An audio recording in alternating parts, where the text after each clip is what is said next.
welcome back to HEMA Fight Breakdowns. Today I am going to probably piss off the entire HEMA and YouTube world simultaneously by taking a look at a video made by Sensei Seth over a month ago about historical accuracy. Martial arts history is both, all of it. Now, obviously, if you haven't seen the video I'm talking about, go and watch it now. I'm going to put it here in the description. But if you have watched the video, unfortunately, I'm not going to talk about it as though you have watched it. I'm still going to do a little bit of a review. Now, overall, the Sensei Seth video is very Socratic in nature, and if you didn't spend thousands of dollars to get a degree that tells you what that means, Socratic means an ancient Greek strategy of arguing with someone in public, specifically in order to sway the public opinion to your point of view. This usually involves Socrates, the man himself, ambushing people in the street and forcing them to debate him while loudly proclaiming his views and points in order to literally draw a crowd. The other important aspect of the Socratic method here is that it is a performance. We don't really know for sure whether these conversations, as they're written down, ever actually happened, or whether the people that Socrates argued with even believed what they said. What was important was that Socrates seemed to be right and got the crowd on his side. So, just like that, Seth's videos share a lot of these same qualities. It's a performance. It's a YouTube video. It's not really about arguing points from two different points of view. It's about getting you, the viewer, to agree with one of them. And in this video, there were 2 points of view put forth by Seth and Icy Mike. Now, they weren't really looking to convince each other, and that's pretty obvious, though what isn't less obvious is the reason for the scoreboard. There's a scoreboard in the back of the video, which Seth likes to put little tallies on left or right, depending on whether or not he thinks someone makes a point, and very much in a Socratic style, constantly gives points to himself and constantly ignores the points of his opponent. Now, the substance of the arguments of this video is really just a pattern of an argument made on a loop. Seth will bring up a martial art, say like sumo wrestling.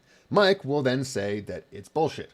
Seth will then bring up some historical context that explains certain silly looking or ineffective aspects of the martial art, which he believes are the reason that Mike says it was bullshit.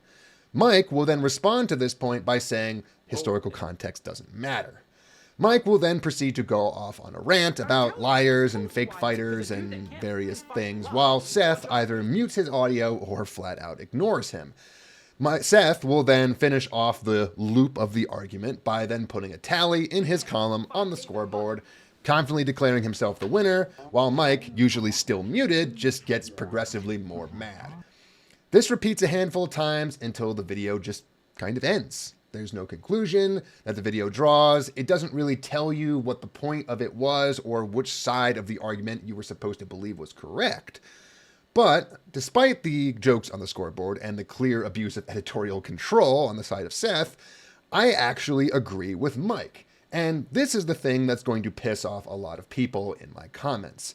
Specifically, I agree with the final rant that Mike delivers, where he doesn't get muted, and makes some very critical observations and pretty salient points about the nature of history and its relationship with fighters, martial artists, and the truth overall. There's no mystery anymore. There's no mystery, and it's this that did it. This removed all the mystery. We're required to rely on the accounts of people with a vested interest in telling their version. You know, the victors always write history. And as we established as fact before, the winners of fights are even more full of shit than the losers of fights. And they're trying to sell you on their ideals, they're trying to sell you on their systems, they're trying to sell you on anything, and that ain't martial arts history, that's martial arts 101. You lie about how good your martial art is so people will pay you to teach it to them. I just want to learn a couple moves. That's not going to happen. You're going to have to practice for 3 hours a day, every day, if you really want to stop someone that's bigger and stronger than you from taking you down to the ground, little girl. You're not going to learn this.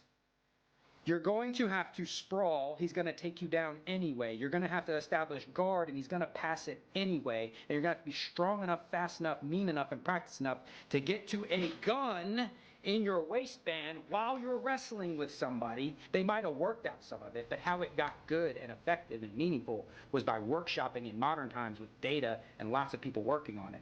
The history is written by liars. The history is written by oppressors. The history is written by murderers. History is written by the corrupt. History is written by the rich. History is written by people with an interest in keeping us ignorant. That's who writes history. So if you subscribe to the idea that martial arts history is important for your practice of martial arts history, it's just bullshit. I wish I had a more eloquent way to put this. It's bullshit. That's the perfect word. Bullshit.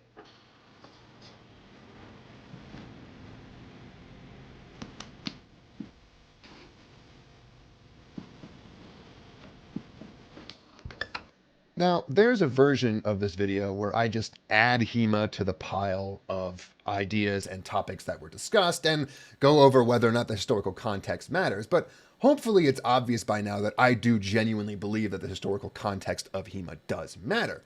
But I don't think that would get all the way to the real core of the argument being made by Icy Mike here. And at risk of sounding like I just agree with Seth, I think I'm going to use a very modern example to illustrate why I think Mike is actually the correct one in this discussion. Enter stage left Chris Kyle, better portrayed as Bradley Cooper and better known as the American Sniper. He is, in my opinion, a modern martial artist. In my opinion, it's a little weird that most people don't include guns or marksmanship in general in the discussion of martial arts, and I don't really understand why that is. Their use is certainly martial, as it is currently used in all modern military form, and it is used to kill tons of human beings in real-life scenarios. Now, most people wouldn't consider it particularly artful, but in my opinion, most people don't consider MMA or even Muay Thai to be particularly artful, because when people say martial art, they don't really mean something that looks pretty. They mean something that either has some kind of inherent entertainment value or that is really, really difficult to master. And in my opinion, being a really, really prolific military sniper obviously requires tons of training in order to be proficient at. But more importantly, Chris Kyle wrote a book and had a movie made about him, which certainly provides tons of entertainment value to millions of people. Now, most of you probably have already heard of Chris Kyle and how he was the very best martial artist or sniper of his time. Specifically, he touts that he was the greatest US military sniper of all time because he had over 300 confirmed kills. Not only that, he knocked out Jesse Ventura in a bar once for being anti-American or anti-soldier. He defended himself from muggers by shooting 2 of them in self-defense. And most importantly of all, he assassinated 30 American citizens from atop the Superdome during Hurricane Katrina. Now, if that last one seemed a little bit weird, I got good news. Chris Kyle is a liar, and not one of the biggest mass murderers in all of human history who used a natural disaster in order to shoot looters indiscriminately.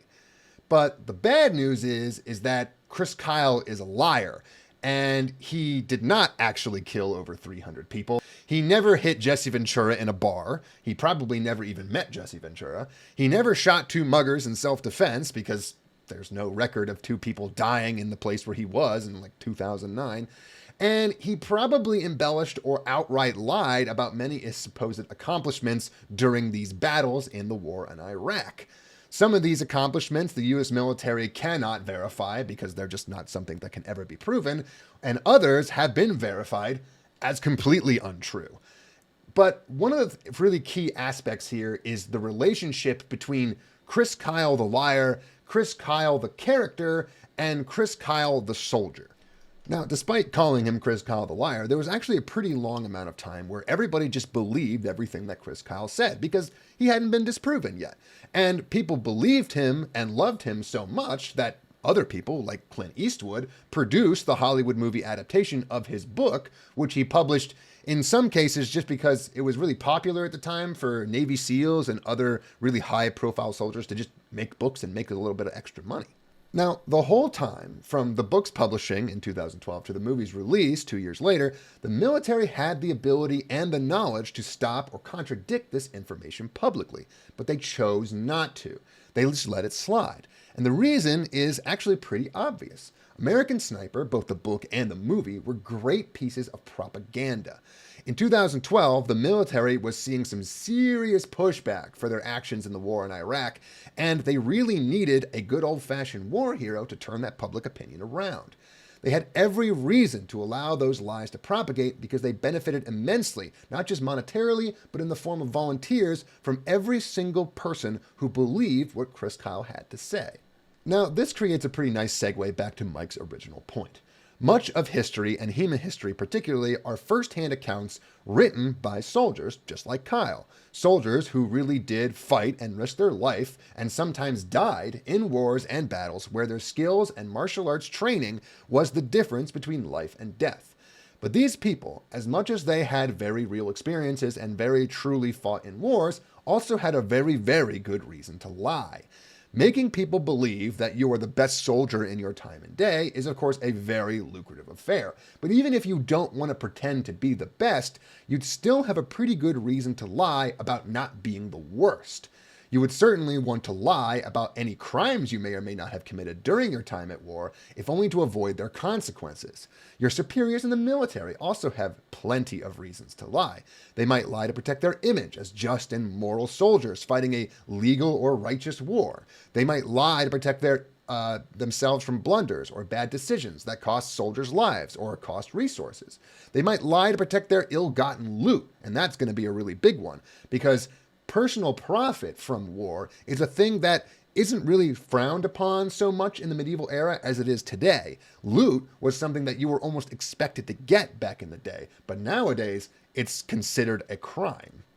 But the real reason I'm going over these kinds of people, and the real reason I'm portraying them as potentially liars, is because these are the people who, when they come home from war, start martial arts. They create the martial arts that we train to this day. They create the martial contests or the martial arts schools that we use to study. They write the treatises and the books about fighting that we interpret in HEMA and turn into our modern sport.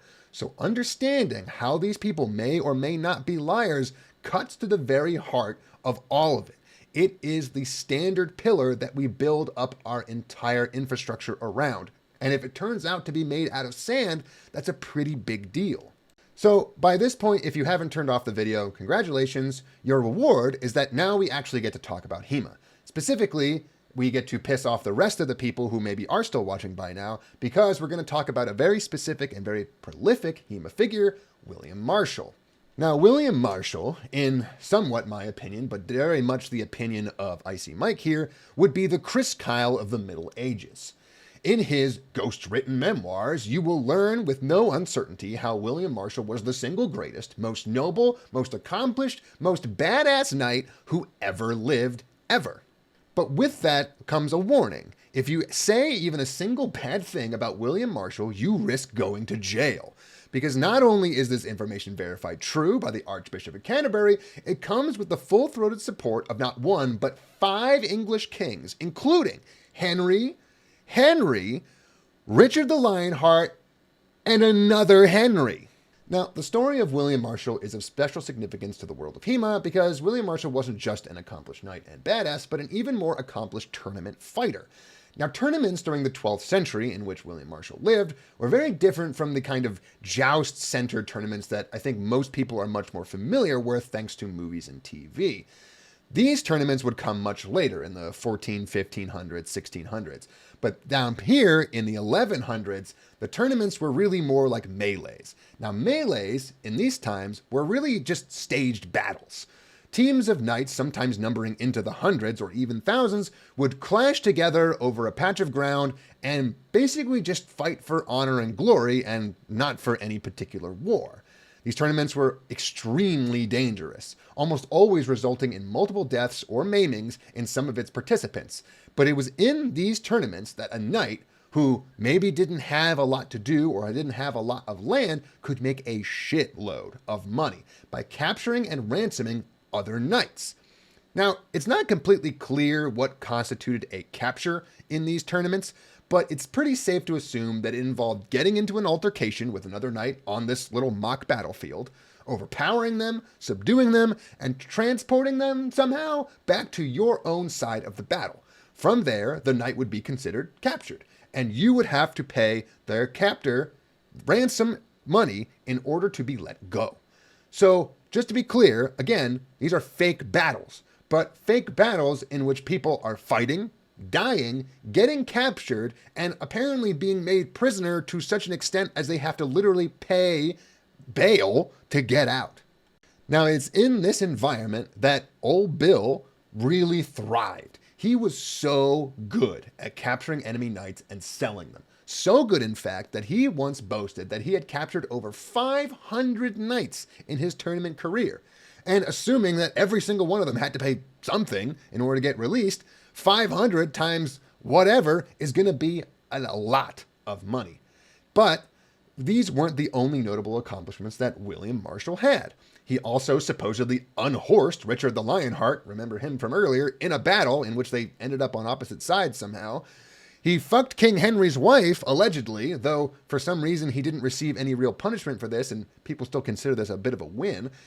And probably the biggest win of all was he was named regent and protector of the realm to a different King Henry than the one whose wife he fucked, and started a war while regent that led to the creation of the Magna Carta, which his son is a signatory of. Now, if we needed to make any more comparisons to Prince Kyle, all these accomplishments were, as I mentioned earlier, ghostwritten into a book, recited as poetry over drinks at the bar, and probably sung as songs to thousands, probably millions of people during the Middle Ages. And just like Kyle, I have some good news and some bad news about their veracity. The good news is that actually most of this is probably 100% true. The bad news is that the people who verified this information and say that it's 100% true are the very people who stand to benefit most from this man's living legend standing on throughout history unbesmirched and never once being questioned.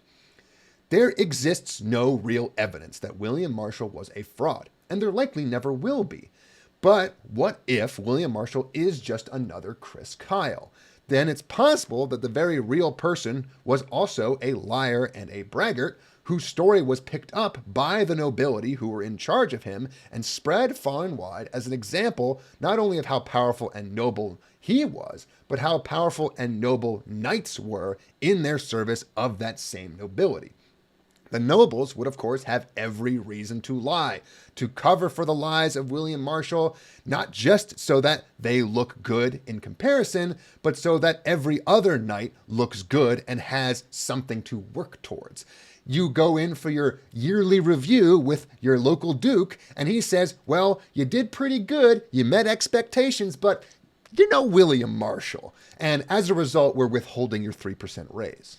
Of course, it goes without saying that these lies could be covering up any number of crimes, any number of evils, and any number of selfish acts that the nobles didn't want anyone to know about, not necessarily from William Marshall himself, but from the other knights and other factors who might be serving the same interests of the nobles. After all, if their knights were actually selfish, evil murderers for hire, nobody would want to be like them, and they certainly wouldn't be happy when 100 or so of them came to your village asking for tax revenue. The image of the knight as the perfect noble warrior was essential to the power dynamic of the nobility at the time, and it was very important to maintaining public order. The average person had to have something to simultaneously aspire to be, that was, of course, subservient to the noble class, but also they had to have something to fear, because if they weren't afraid of what a bunch of knights could do to you if you started to rebel, well, then they'd probably rebel. William Marshall was the right-hand man of some very powerful Henrys, and when they came to town and told you they were hungry, you took notice. Not just because he could do all kinds of unsightly things to your peasant population, but because anything you said about William Marshall, anything you did to William Marshall, in service or in opposition, was in service of opposition to his king. If you didn't have anything nice to say, you were damn sure you didn't have anything to say at all. And this calls into question his entire public record. It could very well be that the entire story of William Marshall from the beginning was a complete and utter fabrication. It probably wasn't, but it could be. And the mere fact that it could be should bring into question any kind of idolization you might have for this man. Because at the end of the day, any amount you idolize William Marshall, you're also kind of idolizing the feudal aristocracy of a long since past structure. You are falling for what could very well be 700, 800, 900-year-old propaganda. Now, the H in HEMA stands for history, but what makes HEMA unique isn't just that we read martial arts history, but our martial arts history comes in the form of treatises and manuals written by fencing masters of the time and place that detail not only what they did to train, but how they executed those specific techniques. This kind of thing is essential to reviving the long dead art of longsword or any kind of fencing, because not having these techniques written out or documented would mean that we were just kind of throwing shit at the wall and seeing what stuck. They are first-hand accounts of the very real lives of martial arts masters and their students, and every single one is a documented and published account of people who used to train in a very particular way in order to get good at a very particular thing that we can use as ammunition to revive said dead art. But these people had every benefit, every reason, and every desire to profit from the dissemination of these treatises. Just like Will and his connection to his king, just like Chris and his connection to his US government, every single lie or fabrication that you place into your treatise or manual would reflect onto you. And every single benefit, every single, virtue that you put onto yourself with potentially lies and fabricated stories will get you more students. It will get you more recognition. It will get you more money. And every single accolade that you can heap upon yourself, real or fake, would transfer directly to their martial art. Why do we even train HEMA if we can't verify that these people were any good? If they were all liars, then how are you going to know that you're actually reading the accounts of a fencing master and not somebody who just had enough money to publish a bunch of lies? Well, the answer is that when we pick up a fetter and we do HEMA and spar with our friends, we are actually testing the veracity of these historical techniques, and not just the veracity of the techniques, but the veracity and the truthfulness of the person who wrote them. Though we cannot verify some of the stories that are inevitably put into these treatises, we are sparring each other and fighting each other in as real an environment as we can create, and the advice and teachings of liars are inevitably going to turn into very, very bad practice. If you are training a technique and it just doesn't work, no matter how hard you try, it's entirely possible that it's just a little tall tale snuck into a treatise to make the fencing master look cool. But if you try it a bunch and it does work really often and actually applies really, really well, chances are it was probably true. Because at the end of the day, you have no real way of verifying whether any of these stories are true, but if you can get them to work in real situations, or at least realistic situations, then that's actually a pretty good indication that they're probably real. That doesn't mean it's all 100% true, and it doesn't mean that any technique that works automatically makes the person who wrote it a 100% truth teller. You can never verify for sure, historically, whether or not Fiore fought 6 longsword unarmored duels and won them all without a scratch. You can never really know for sure whether or not McBain fought off 4 guys in a bar fight with a saber and only came out with some light injuries. And of course, you can never really truly prove that William Marshall really did capture all 500 of those knights in his tournaments. If you try to really verify any of these things, you're going to come up empty-handed. We don't live in the same time as Chris Kyle, where we have cell phones and all kinds of ways of verifying information, and there's no U.S. military that's going to call William Marshall a liar, just as they were hesitant to call Chris Kyle one. If you try to replicate all of these things in your training, you're probably going to find out that they're very, very difficult to do, but not impossible. So they're within the realm of possibility, but I want people to really understand and be careful that just because you're doing Fiore longsword and it's really working for you, or you're doing Fiore grappling and it's really working for you, doesn't mean that that's exactly how he won 6 unarmored longsword duels. If you start reading the Gladiatorian doing armored combat, doesn't mean that capturing 500 knights is in any way possible. Just because you start doing McBain's saber doesn't mean you can suddenly start fighting off 4 people at the same time. Even if these things happened, even if they are possible, making the connection between their system, their stories, and their person are all ahistorical bonds. There is no essential connection between an extremely true, accurate, and efficacious fighting system and a very true and non-liar story about how I could totally lift up 6 dudes at once. I'm so fucking strong.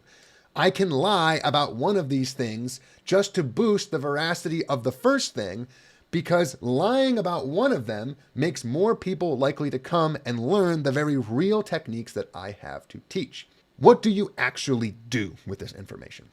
What do you do now that you, hopefully, like me, believe Icy Mike? Well, I'll tell you what you can do. You can stop going into my fucking comments and telling me that you train great swords so you can fight multiple opponents. It's cringe. You can stop telling me about how you want to be, oh God, chivalrous like the Crusaders. You're going to get arrested for a hate crime. You can stop telling me how much you love McBain, but actually do nothing but day drink. It's fucking embarrassing. You are falling for centuries-old propaganda. You are modeling your life after people who may not have really existed the way you think they do, and maybe never actually existed at all. You might be eating bullshit. And if you really want to know what I think you should do, it's stop eating the bullshit. Especially stop regurgitating it all over my face when you talk to me. So with that, I'd like to cap this whole thing off by using a little bit of movie magic, putting a tally in Icy Mike's column, erasing all of Sensei Seth's points, and declaring Mike the winner, and myself by way of extension. But I don't want you to believe that just because Icy Mike made a really good point, and I agree with him, that we're all 100% true and not lying to you. You need to be able to, if you want to do really good historical interpretation and really genuinely learn from history, to question every single piece of information that you were ever fed. You need to be able to question not only the pieces of information in themselves, but question their relationship. Question whether or not the person who is telling you something that may be 100% true, that they might still be lying anyway about something else. You need to be able to learn these things and apply these things. Otherwise, you're going to turn into a very cringe, very annoying, and very bad HEMAist. And hopefully, this will sway you off of that path. But if it doesn't, I'm still going to be making content later this week, and I hope you like and subscribe and, well, put up with my ramblings for God knows how long this video ended up being.